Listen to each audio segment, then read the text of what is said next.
Everyone, welcome to my channel Captain Trading. Today मैं discussion करने वाला हूँ। नेक्स्ट वीक जो है हमारा 29, कल मंडे है और फ्राइडे को आपका हो रहा है शायद 2 तारीख। तो 1 तारीख को तो बजट पेश होने वाला है। तो चलो पहले कैलेंडर देख लेते हैं।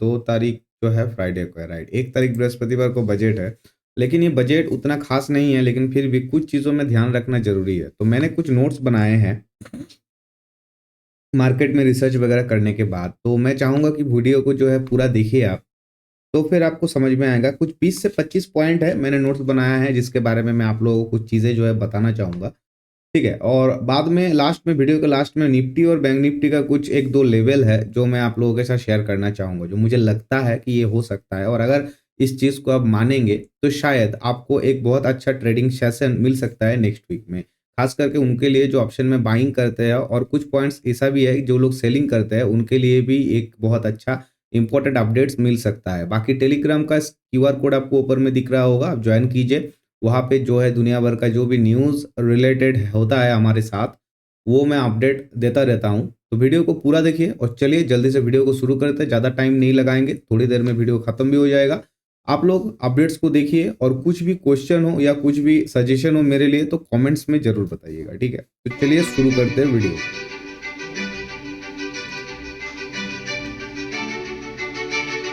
तो सबसे पहले एक न्यूज़ मार्केट में बहुत ज़्यादा रिलेट कर रहा है कि रिजर्व बैंक ऑफ इंडिया ने एलआईसी को परमिशन दिया है कि अगर एलआईसी चाहे तो एचडीएफसी बैंक का 9.99% स्टेक बाई कर सकता है। तो देखो, इस न्यूज़ में उतना दम है, लेकिन फिर भी उतना ज़्यादा पागल मत हो जाइएगा, क्योंकि ऑलरेडी 5% से ज़्यादा का स्टेक एचडीएफसी बैंक का जो है एलआईसी ने खरीद के रखा हुआ है। और आरबीआई ने कहा है कि 9.99% तुम खरीद सकते हो। तो देखो, अकॉर्डिंग टू आरबीआई रूल्स ये नियम है कि अगर कोई कंपनी या कोई भी अगर किसी बैंक का एक अच्छा स्टेक खरीदना चाहता है तो उसको पहले आरबीआई से परमिशन लेना पड़ेगा। तो एलआईसी को परमिशन मिल गया। अब एलआईसी इसको खरीदना क्यों चाहता है, इसके पीछे कुछ रीजन ये है कि एचडीएफसी बैंक जो है उसमें फॉरेन इन्वेस्टर्स जो है वो पहले 70% का था, फिर अभी कम के 52% हुआ है, जिस वजह से आप देख सकते हो कि एचडीएफसी बैंक कंटिन्यूअसली डाउन गया है, क्योंकि जो फॉरेन इन्वेस्टर्स है उन्होंने एचडीएफसी बैंक का स्टेक को बेचा है, सेल किया है। तो मेरा यहाँ पे बोलने का मतलब है कि एलआईसी अगर 9.99% स्टेक, मतलब आप 10% भी पकड़ सकते हो, 0.1% का यहाँ पे जो है माइनस लगा रहा है। तो 9.99% का स्टेक का मतलब होता है 40,000 करोड़। अगर एलआईसी एचडीएफसी बैंक में 40,000 करोड़ इन्वेस्ट कर रहा है, इसका मतलब खरीद रहा है स्टॉक, तो वहां पे एचडीएफसी में एक उछाल देखने को मिल सकता है। तो एलआईसी एज ए डीआईआई काम करता है, डोमेस्टिक इंस्टीट्यूशनल इन्वेस्टमेंट, राइट। तो और एफआईआई जो है फॉरेन इंस्टीट्यूशंस जो है, उनके पास ऑलरेडी एचडीएफसी बैंक का 52% स्टेक है। तो एलआईसी का इस न्यूज से क्या क्या इंपैक्ट पड़ सकता है। देखो, एलआईसी खरीदना चाहता तो है, परमिशन मिल तो गया, लेकिन इसका मतलब ये नहीं है कि एलआईसी कल ही खरीद लेगा। कल मंडे, कल पूरा का पूरा 9.99% जो स्टेक है वो खरीद लेगा कल ही। ऐसा नहीं हो सकता। वो कब खरीदेगा ये आपको भी नहीं पता। ये इंटरनल इनसाइडर इंफॉर्मेशन आपको मिलेगा नहीं, आपके जैसे मेरे जैसे लोगों को ये मिलेगा नहीं। तो इसके बारे में ज्यादा दिमाग लगा के फायदा नहीं है। प्लस जो है फर्स्ट थिंग जो है, पूरा बाइंग कल ही होगा इसका कोई गारंटी नहीं है। लेकिन इसमें एक चीज का सिचुएशन आ सकता है कि जो लोग ऑलरेडी एचडीएफसी बैंक में शॉर्ट पोजीशंस लगा के बैठे हैं, यानी कि नीचे का साइड का जो सेलिंग है वो करके बैठे हैं। अगर ऑप्शंस का एग्जांपल दूं तो ऐसा बहुत सारे लोग हैं जो एचडीएफसी में या फिर बैंक निफ्टी में, क्योंकि बैंक निफ्टी का सबसे ज्यादा वेटेज एचडीएफसी के पास है, उसके बाद आईसीआईसीआई बैंक है, राइट। तो एचडीएफसी बैंक की वजह से, बैंक निफ्टी के वजह से, दोनों जो चीजें हैं बैंक निफ्टी और एचडीएफसी बैंक, इनमें लोगों ने शॉर्ट पोजीशंस बना के रखे हैं, यानी कि कॉल सेल करके रखे हैं। अगर आप वाइज देखोगे तो आपको कॉल का वाइज ज्यादा दिखेगा, प्लस कॉल का जो बाइंग का जो प्रीमियम है वो भी आपको ज्यादा दिखेगा। तो यहाँ पे सिचुएशन ऐसा क्रिएट हो रहा है कि वो लोग अगर एचडीएफसी बैंक और बैंक निफ्टी में शॉर्ट पोजीशन डाल के रखे हैं तो उन लोगों को पता है कि अब एचडीएफसी बैंक में बाइंग हो सकता है। एलआईसी को देख के और भी फॉरेन इन्वेस्टर्स और हमारे जैसे कुछ रिटेलर्स भी बाइंग कर सकते हैं एचडीएफसी बैंक में, जिस वजह से एचडीएफसी का जो कैंडल है वो ऊपर की तरफ जाने का चांसेस दिख रहा है। और इसी वजह से जो है लोग जो शॉर्ट पोजीशंस करके रखे हैं वो लोग धीरे धीरे एग्जिट करने का कोशिश करेगा। प्लस डीआईआई लेकिन सेल नहीं कर सकता, क्योंकि डीआईआई जो होता है उनको म्यूचुअल फंड का एक टारगेट सिचुएशंस होता है उनके पास, जिस वजह से अभी जो है 28 तारीख ऑलरेडी हो चुका, कल 29, 30, 31, ये जो 3 दिन का टाइम है, इन 3 दिनों में तो सेलिंग नहीं हो सकता, क्योंकि म्यूचुअल फंड में उन लोग एक टारगेट होता है, महीने का लास्ट में जाके उन लोगों को बाइंग करना होता है। तो वो लोग बाय कर सकता है, लेकिन सेल वो लोग कर नहीं सकता। तो सेल करेगा कौन? सेल वही लोग करेगा जो रिटेलर है प्लस जो फॉरेन इन्वेस्टर्स है। नॉर्मली 4,000 करोड़ 5,000 करोड़ का सेलिंग तो हो ही रहा था, जिस वजह से एचडीएफसी बैंक गिर रहा था। आप देखेंगे फ्राइडे का अगर मार्केट आप देखोगे तो आपको दिखाई देगा कि पूरा का पूरा कंपोनेंट्स जितना भी था सब डाउन था, सिर्फ रिलायंस की वजह से निफ्टी में थोड़ा बहुत इधर उधर हुआ, नहीं तो उस दिन अच्छा खासा डाउन ट्रेंड का मूव मिल रहा था। ठीक है, तो दूसरी बात ये हो गया। उसके बाद रिटेल पब्लिक जो है वो तो ऑलरेडी बाय कर ही रहा है, क्योंकि हम बाय कब करते हैं? जब मार्केट नीचे जाता है, जब मार्केट सपोर्ट पे होता है, या फिर जब स्टॉक या इंडेक्स जब नीचे आता है तब बाय करता है लोग, राइट। तो एचडीएफसी का सारा कंपोनेंट्स डाउन है, बैंक निफ्टी निफ्टी डाउन है। निफ्टी का अगर मैं बात करूँ वन डे का कैंडल में तो 20 EMA के नीचे है, तो वहाँ पे भी बाइंग हो रहा है। निफ्टी का जो वेटेज वाला स्टॉक है, जैसे रिलायंस का अगर मैं बात करूँ, बजाज फाइनेंस का अगर बात करूँ, तो उसमें बाइंग होने का चांसेस है, जिस वजह से मार्केट ऊपर जाएगा। प्लस एलआईसी अगर बाई किया तो मार्केट ऊपर जाएगा। तो पूरा का पूरा देखते हुए यही लग रहा है कि मार्केट ऊपर जाएगा। इसका मतलब ये रहा। प्लस एचडीएफसी बैंक का प्रीमियम का अगर मैं बात करूं, या फिर बैंक निफ्टी या निफ्टी का प्रीमियम का बात करूं, तो कॉल का प्रीमियम अगर मैं बोलूं तो बहुत ज्यादा हाई है।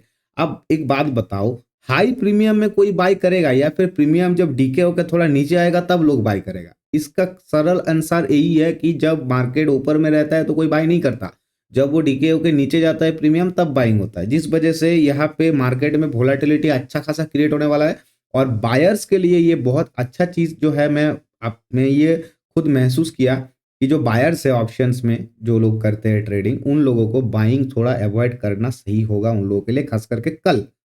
बाकी अगर लेवल मिलेगा कुछ देखेंगे, लाइव में मैं रहूंगा, आप लोग आना ज्वाइन करना, ठीक है। तो देखते हैं वो उसका क्या होगा। प्लस ग्लोबली अगर मैं बात करूं तो ग्लोबली जो बैंक है वो एक्चुअली में सस्ते नहीं है। जो बैंक का प्राइस आपको दिख रहा होगा कि एचडीएफसी बैंक का प्रीमियम तो कम है, प्राइस तो कम है, आईसीआईसीआई बैंक का कम है, लेकिन एक्चुअली में उतना सस्ता नहीं है। अगर ग्लोबली आप देखोगे, ग्लोबली बैंक्स का अगर शेयर प्राइस देखोगे तो एक्चुअली में उतना सस्ता नहीं है। अब मैं अगर बात करूँ टॉप बैंक जो है, वर्ल्ड का सबसे टॉप बैंक जिसका नाम है जेपी मॉर्गन, जेपी मॉर्गन के हिसाब से उसका अगर जो बुक वैल्यू है, प्राइस टू बुक वैल्यू का अगर कैलकुलेशन किया जाए तो वो 1.7 पे रन करता है, जिसका पी रेशियो 11 का है। और एचडीएफसी बैंक का अगर मैं बात करूं तो उसका बुक वैल्यू 2.6% का है, जिसका पी रेशियो 20 का है। तो आप समझ सकते हो कि एचडीएफसी बैंक सस्ता नहीं है खरीदना, ठीक है। तो जेपी मॉर्गन के हिसाब से ये भी बात सही है कि थोड़ा बहुत उस तरफ भी नजर आपको रखना पड़ेगा। सेकंड क्या है कि नेक्स्ट जो इवेंट्स है, क्या क्या इवेंट हो सकता है उसके बारे में भी डिस्कशन करना चाहिए थोड़ा सा, ठीक है। तो देखो यहाँ पे मैं आपको बताता हूँ इवेंट और क्या हो सकता है नेक्स्ट वीक में। इवेंट का अगर बात करूँ तो एक फेड बोल के एक इवेंट होता है यूएस मार्केट में, जो उतना इंपॉर्टेंट नहीं होता, क्योंकि उसका ना मतलब कम से कम 100 उसका इवेंट हो जाए, 100 उसका मीटिंग हो जाए, जिनमें से 99 टाइम वो तो अपना रेट ही चेंज नहीं करता है। रेट जब चेंज होगा तब जाके मार्केट में कुछ इधर उधर होगा, लेकिन वो रेट ही चेंज नहीं करता है। अब इंक्रीज होगा कि डिक्रीज होगा कि नहीं होगा, इसके बारे में किसको पता। तो उसको छोड़ो, उसके बारे में ज्यादा दिमाग लगा के फायदा नहीं। और हम लोग 1-2 लॉट 3 लॉट में ट्रेड करने वाले आदमी हैं, हम लोगों को उतना टेंशन नहीं लेना है।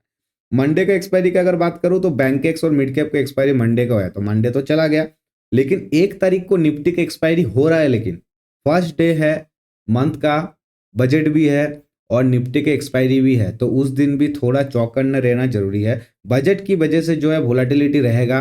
बहुत सारे सेक्टर्स है जिसका न्यूज अगर आएगा, इंफ्रास्ट्रक्चर के कुछ बढ़ गया, मेटल में कुछ घट गया, एफएमसीजी में कुछ है, अभी इलेक्शन का ईयर है ये 2024, जिस वजह से हेल्थ में कुछ इंसेंटिव या फिर कुछ नया रूल्स रेगुलेशन अगर लागू हुआ तो उस हिसाब से उसका भी इधर उधर पॉजिटिव या नेगेटिव होगा। तो वोलेटिलिटी तो रहने वाला है इस पूरा वीक में। तो अगर आपको मतलब रिस्क टू रिवार्ड रेशियो सही रहने के बाद अगर आपको ट्रेड मिले तो करना है, नहीं तो नहीं करना है। और अगर समझ में ना आए तो भाई मैं इसमें महारत हासिल करके रहा हूँ कि भाई ट्रेड मिलता है तब भी मैं नहीं करता, ऐसे मार्केट में तो करना तो दूर की बात है। तो लाइव में रहो, थोड़ा बहुत साइकोलॉजी आपका और मेरा दोनों का बिल्ड हो जाएगा चैट में अगर आप बात करेंगे तो पहला हो गया देयर। उसके बाद क्या है, बजट का ना यूट्यूब में, इंस्टाग्राम, ट्विटर वगैरह में आपको दिखेगा कि बजट का ये स्ट्रेटेजी है, वो स्ट्रेटेजी है, ये अप्लाई करो। कोई स्ट्रेटेजी नहीं है भाई, बजट का कोई स्ट्रेटेजी नहीं है। प्रीमियम बहुत हाई है, गिरेगा नहीं तो कोई खरीदेगा नहीं। तो बजट के वजह से इस वीक में ट्रेड वोलेटिलिटी के वजह से बाइंग अगर सही नहीं रहा तो मत करो, कुछ मत करो, चुपचाप बैठे रहो। प्लस और एक सिचुएशन क्रिएट ये भी हुआ है कि वर्ल्ड मार्केट जो है पूरा ऑल टाइम हाई पे है, world market all time high पे रहने की वजह से वो जो है थोड़ा बहुत तो नीचे आने का कोशिश करेगा, क्योंकि जब कोई भी स्टॉक अपर सर्किट लगाता है या फिर एक कोई भी इंडेक्स टॉप पे है, ऑल टाइम हाई पे है, तो थोड़ा तो नीचे आएगा ना। तो पूरा का पूरा world market all time high में है, जिस वजह से ये सिचुएशन क्रिएट हो सकता है। तो मार्केट अप भी जा रहा है, डाउन भी जा रहा है, दोनों के इंडिकेशन पॉजिटिव है, दोनों ही स्ट्रॉन्ग इंडिकेशन दे रहा है कि ऊपर भी जाएगा नीचे भी जाएगा, मतलब वोलेटिलिटी है। आईवी का तो एकदम धजिया उड़ जाएगा, तो कुछ मत करो, बैठे रहो। प्लस सेक्टर वाइज की बात करेंगे, देखो सेक्टर वाइज का अगर बात करें तो सेक्टर ऐसा बहुत सारा है, जिनमें से मान लो आईटी है, ऑटो है, एफएमसीजी, फार्मा है, मेटल्स है, कंस्ट्रक्शन है, हेल्थ है। ये सब बजट में जो जिसका न्यूज़ पॉजिटिव बोलेगा वो पॉजिटिव होगा, जिसका नेगेटिव बोलेगा वो नेगेटिव होगा। सिर्फ एक चीज़ है जिसका इंडस्ट्री है सिगरेट का, आईटीसी, उसके बारे में अगर कोई न्यूज़ नहीं आया बजट में तो वो पॉजिटिव होगा।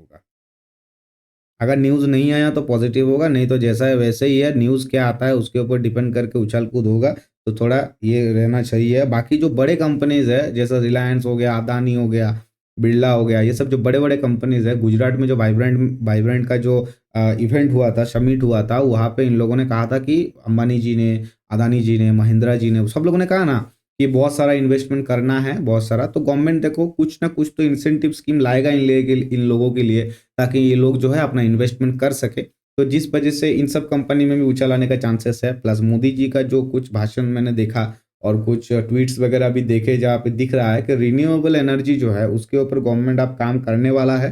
प्लस जो स्कूल्स है उनके ऊपर भी थोड़ा, एजुकेशन सिस्टम के ऊपर भी थोड़ा बहुत काम कर सकता है। जिस वजह से ऐसा हो सकता है कि रिन्यूएबल एनर्जी में जिन लोगों के पास स्टॉक है, जैसे आईआरईडी हो गया, रिलायंस पावर हो गया, अदानी पावर हो गया, ये सब बहुत सारा स्टॉक है।